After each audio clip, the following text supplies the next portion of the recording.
Guys, we have to talk about a big question. Now, that question is Arbeloa the right man for Real Madrid? Now, of course, Real Madrid are in another transitional phase again, sacking a manager like Xabi Alonso after only 7 months in charge to then appoint Arbeloa as the interim, who is, of course, previously has been the Castilla coach. So we're going to look at, is Arbeloa the right man for Real Madrid? Make sure to follow along, and as always, don't forget to like and subscribe to this channel. Road to 200. Let's get there before the end of the month. Let's just start from the start. Now, of course, you guys know my thoughts on Xabi Alonso losing his job. I thought that was an absolute disgrace. I knew it was a Perez decision. Jorge Angel Sanchez himself was the one that hired Xabi Alonso. For people that don't know, he is Perez's sort of right-hand man. Perez was never a, inkling or was very positive about Alonso. Apparently, this decision was made back in November.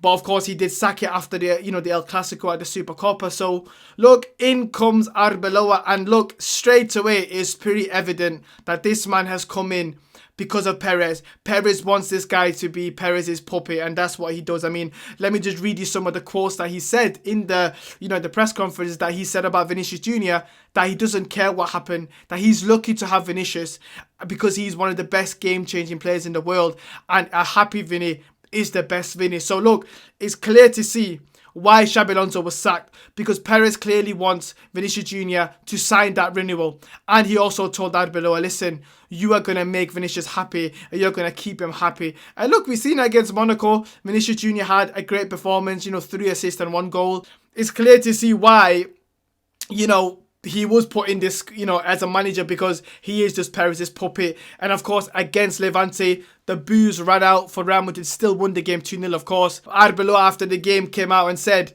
about the people booing for Fiorentino's Perez too. And they said, the people that boo for Fiorentino Perez are not real Real Madrid fans. Look, who are you to say who are the real Real Madrid fans? But so it's clear to see that this guy is a Perez puppet. And look, it is what it is. He's been appointed to be Perez's PR machine, and that is just the truth. And look, I said on my X that I just don't have any sort of optimism for this season. And against Monaco, we've seen a 6-1 win for Real Madrid. But look, Real Madrid still conceded 20 shots. Real Madrid still conceded an XG of 2. So I just don't understand why people are running away with that and saying that they are loving Arbeloa football and they are loving this new version of, Vinicius Jr. and these new version of players. And we've seen the players come after the game and saying that, they have won over the Bernabeu. Let's just calm down. Let's just calm down a bit, guys. You got booed against Levante because you are putting on terrible performances, and not just that, the attitude of some of the players, i.e. Vinicius Jr., i.e. Jude Bellingham, i.e. Fede Valverde towards Xabi Alonso, was a disgrace. And that is why the fans booed you. That is why the fans were against you. So please don't think that just because you've beaten a Monaco side 6-1, Monaco side who sat 9th in Ligue 1, who are like bottom half of the Champions League, please don't sit there and tell me that you've won over the fans. Let's just talk about Arbeloa's tactics. Now, it's pretty obvious that he wants Real Madrid to play in a transitional way, and he wants Real Madrid to play in a just a fast counter-attacking way, because of course he has seen that this team just doesn't have the possession-based players, which obviously I've said before, Real Madrid don't have them profiles in the midfield especially.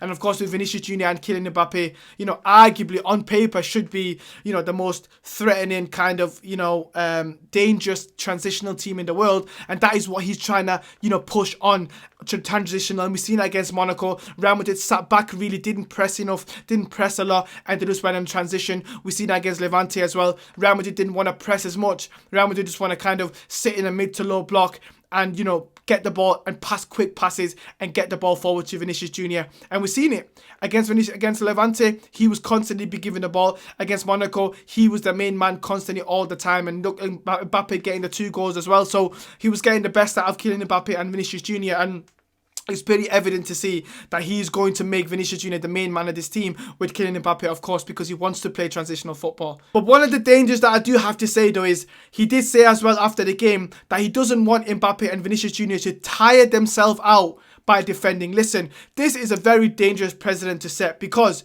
when you are playing the best teams in the world, when you are playing the Arsenals, the Bayern Munichs, these teams are going to make you run. These teams are going to make you defend. And if all your team is not defending together, you're going to have a big issue. And we've seen that last season in the big games. Real Madrid constantly allow Vini Jr. and Mbappe just to stand up there on their own, not defend, not to press properly.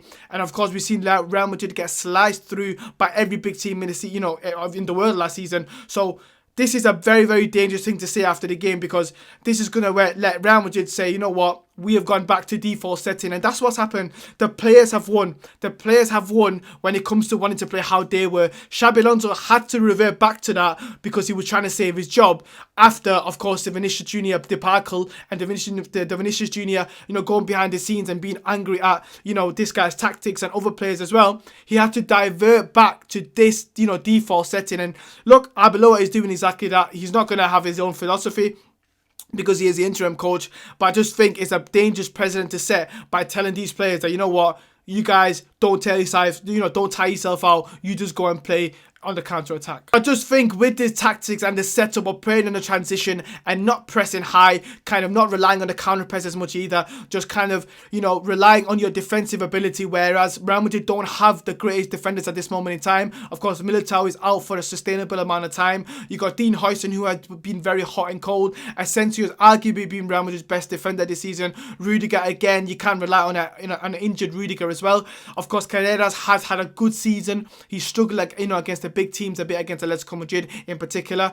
And of course, in the right back, we've got no fit right back where Fede Valverde has to fit in. Now, I do want to say that Camavinga was excellent against Monaco at left back, so maybe we're going to see more of Camavinga and Fede Valverde as the fullbacks, because they are better at defending, because they are more of a natural defenders, where in terms of attacking it, they're more of better defenders. So we don't have a proper back four, so just to rely on the mid to low block to defend and box defend and then go on a transition when we don't really have the players who can pass that ball. Arda Güler, of course, did set Vinicius Jr. off in that last game, but are we going to be able to see that in the big games? If Real Madrid play Arsenal, who are great at stopping the transition, but are also good at, creating chances against a low block by set pieces, do you trust a Dean Huijsen? Do you trust an Asensio or a Rudiger in them games to defend and keep the other team out while relying on a counter-attack because Vinicius Jr. and Mbappe are just stood up front not pressing? I don't think that's sustainable whatsoever. But that brings me on to the biggest litmus test for Arbeloa to see if he's the right man for Real Madrid, because of course Real Madrid are going to go away to Villarreal at the Ceramica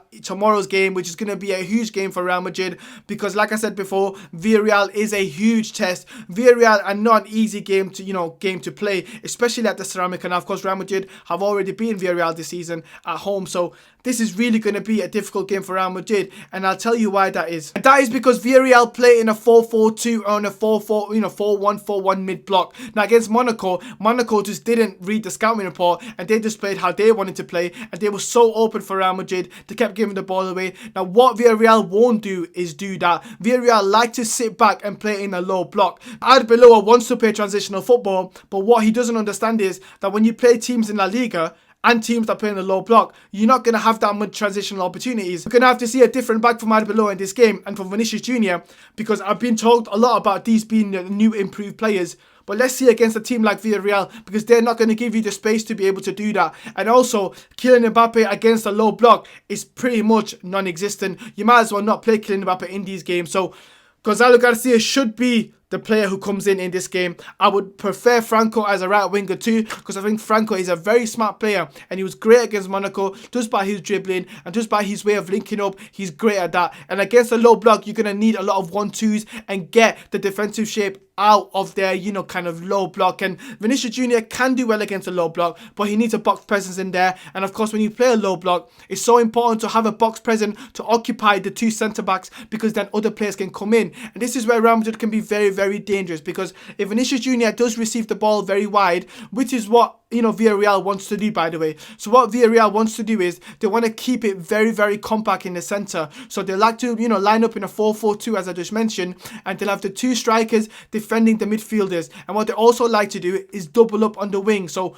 if because they keep the game very compact in the centre, they like to force the play to go wide. So of course, wide will be Vinicius Jr. or Rodrigo on the other side of Franco Mastantuono. And what they like to do is, with their left mid and the right mid and the left mid and the right back, what they like to do is they like to then double up on the winger side. So if Vinicius Jr. is going to have a lot of time, a 1v1 or 1v2, it's very important for Gonzalo Garcia to, to be a box present for them centre-backs, because that will then allow a run from a Bernardo Gula or a Jude Bellingham between the fullback and the centre-back. That is how you create overloads. That is what is called 3v2 overloads on that side. So if Vinicius Jr. is on that side, you got Gonzalo Garcia occupying the centre-back. If you then get Jude Bellingham in there, it will be like a 4v3 or a 3v3 or a 3v2.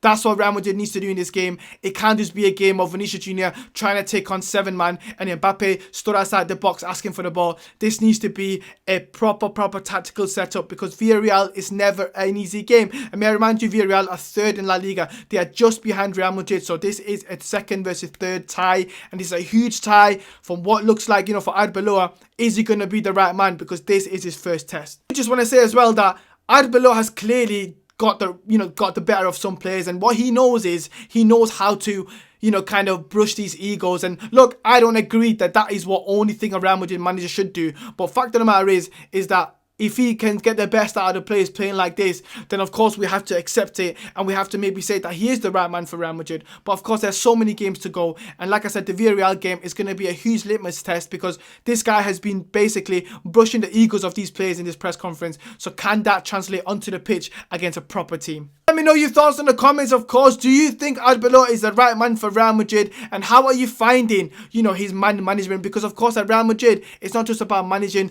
the team on the pitch. It's managing the egos in the dressing room, which I don't agree with, of course. But that is just the nature of the job. Let me know your thoughts in the comments. Of course, as always, like and subscribe. And until next time, Hala Madrid.